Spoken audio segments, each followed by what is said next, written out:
Let's take a look at Liangelo Ball. Out of the three brothers, he gets the most hate. People just don't think he stands a chance at the next level because of how he plays, and that he's a little bit undersized. I happen to disagree with that. After reviewing the footage that I have, I believe that Jello was the best scorer out of the brothers. You're talking about a guy who put up 72 points, 65 points, 56 points, all in one season. To do that on the number 2 team in the nation is pretty impressive to me. But let's actually break down some of the things that makes him the player that he is. 1, this guy has no conscience.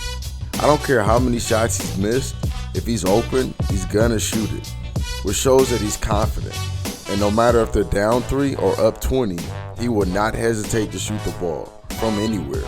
What this seems like is a guy that doesn't care about his field goal percentage. It seems like a guy that doesn't care about other people's opinions. He just seems sure of his shot. And being that I've trained so many players, I can tell you that this type of confidence comes through work ethic and your lifestyle surroundings. Not to mention that he has the more traditional looking jumper out of the brothers. To go with his ability to shoot, he's a matchup problem. Jello is built like a football player. And if I'm not mistaken, his dad played football too. He shoots far enough so that the bigs are drawn away from the basket, but if you put a guard on him, he's gonna post him up and bully him. His move in the post is a right-handed jump hook. It's not a secret. I can see that people know that it's coming, but it hardly ever gets blocked.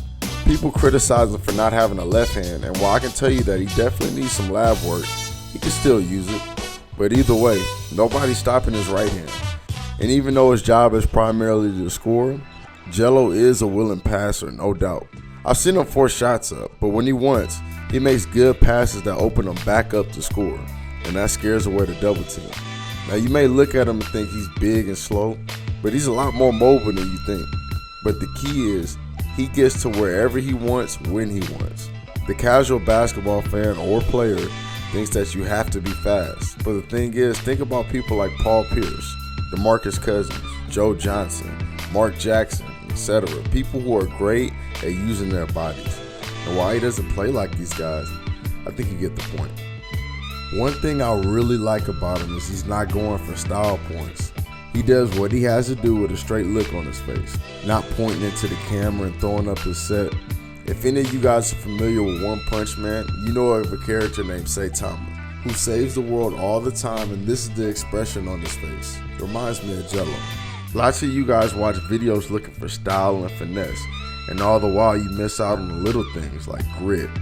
Jello is a good offensive rebounder, and while people are out there trying to look pretty on the court, he's out there getting buckets, bumping people out the way, stat stuffing.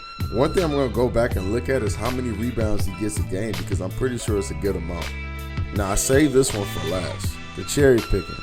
I've seen some instances where Chino doesn't even try to get back on defense, but let's actually take a look at what everybody sees as cherry picking. So look at this clip. Jello is in the play at the top, guarding his man, right? But when the shot goes in the basket, he's going the other way, looking for the Hail Mary pass. Now think about this. I've seen so many teams where they get scored on right here, and they pout because they got scored on, or they're frustrated with their teammates, or walk out of bounds and take it out, and then go down and run a half-court set.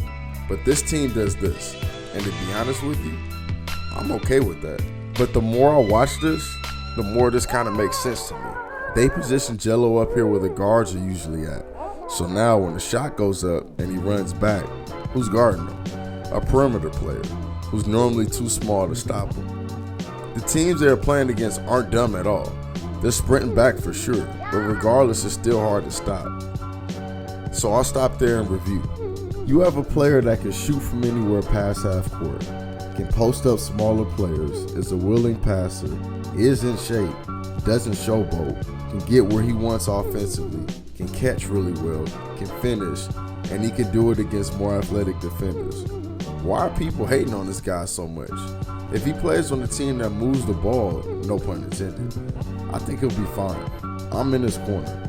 One of the coolest things though, if you look deep into last year's video comments, articles, whatever, you'll see people saying how his big brother's game wouldn't translate to the next level either, who is now a potential lottery pick.